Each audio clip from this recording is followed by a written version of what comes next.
What's up, everyone? Happy Easter. Happy Sunday. If you don't happen to celebrate Easter, all good.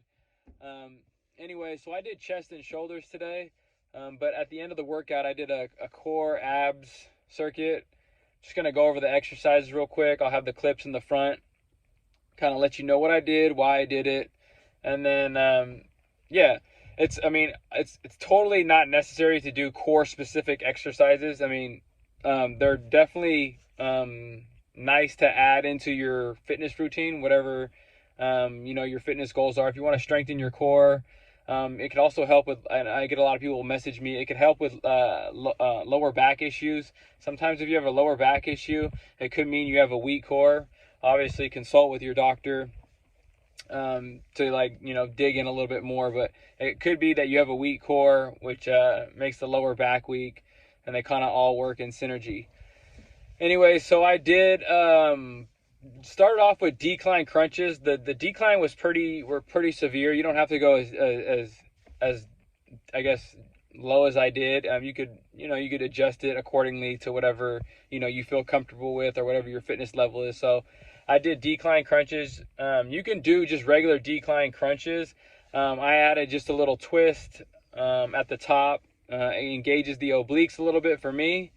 Give it a shot. Try it both ways. Try it just regular normal sit-up decline, and then try it with a twist at the top. You'll see in the video. And in terms of sets, you can do one set of all these exercises at the end of your workout if you wanted to. You can do 2-3 sets. Whatever suits your goals and whatever you're trying to accomplish. So I like to do 15 twists on each I did 15 twists, or 15 sit-ups total. So a total of 7 or 8 for each side.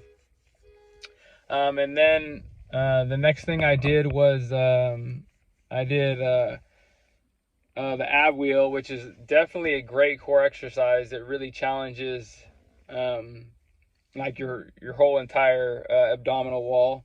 And what I like to do is I like to do it slower on the eccentric portion of it, which is essentially the lowering. It increases the intensity.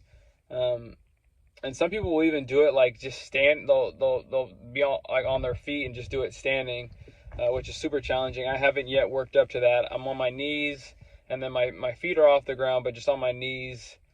And essentially you're just rolling out and then rolling back in. I think I did 3 sets of those, anywhere between 12 to 15 reps. And then I got into Roman chair leg lifts. Again, I like to keep my back up against the pad, keep my core tight, and essentially it feels you want to feel like your hips are curling into your chest, and try to really control the movement with your leg. Try not to swing your legs too much. You really want to make sure you're controlling the upward portion of it, and then obviously the eccentric, the lowering of your legs. And like I said, really focus on curling the hips up into the chest, so you're getting that full contraction in your abdominal wall. And again, this is going to hit your entire abdominal wall. There's no really you're not really targeting any specific parts. But yeah, so I did 3 sets of that. I think I did 12 to 15 reps. Again, it doesn't really matter. It's all depending on what your specific goals are. Yeah, so then I got into, what did I finish with? I finished with I did the cable twist on the I guess you can call it, the cable machine. The little apparatus. I'm sure every gym has different types of apparatuses, but you'll see that essentially I see people doing this exercise a lot, and they'll be twisting their lower body when they're doing the movement. You want to make sure your lower body stays stable and square to wherever you're facing, and then you're just twisting your upper torso, keeping your arms straight. You don't have to put a bunch of weight on the you don't have to pin a bunch of weight when you're doing it. It's really just to hit the obliques. And again, make sure that you're keeping your lower half, your lower body square. Some people like turn their knees and they're doing all kind of, you know, stuff. It's a core movement, and it's really hitting the oblique. So like I said, stay square, keep your arms straight out in front of you, and all you're doing is taking the weight and you're twisting it across your body, and you'll see how I'm doing it in the video. And essentially that was it. Like I said at the beginning of the video, you could do one exercise of each one of these at the end of your workout. You could have like a 15-minute core workout if you really want to do like supersets back to back to back.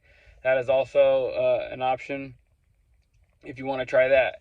But again, like I always tell people, you could do abs all day until you're blue in the face. It's not going to get you, you know, it's not going to reveal the abs that we all have, you know, underneath that layer of fat. That's going to come with tracking your calories, making sure you're in a caloric deficit.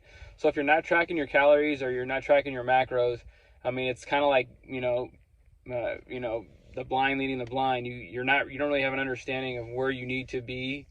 So make sure that you're tracking your calories in order to find out what your maintenance calories are, and then from there you could, you know, be in a caloric deficit. You know, I would start at like 200 calories under whatever your maintenance is.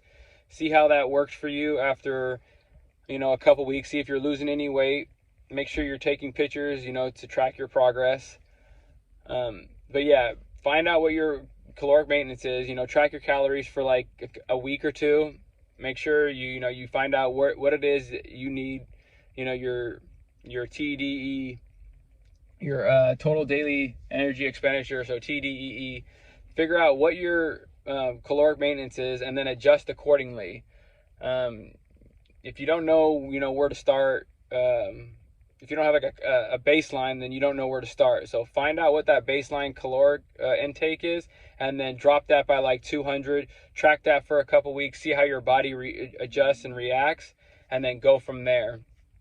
And then by implementing, you know, core and ab exercises into your routine, obviously you continue with the strength training, you continue with your cardio. If you do that on a consistent basis, you're going to yield results. It's going to happen. It just takes time. It takes patience. It doesn't happen overnight. Like I always tell people, it's a lifestyle. And once you kind of get an understanding of how your body reacts to certain things, it makes it a lot more easier. But that's all I got for today. I appreciate you guys subscribing. Make sure you subscribe, you like, you comment. Feel free to share this with anyone that you might feel it would help. And I'll see you guys in the next video. I appreciate y'all. Out.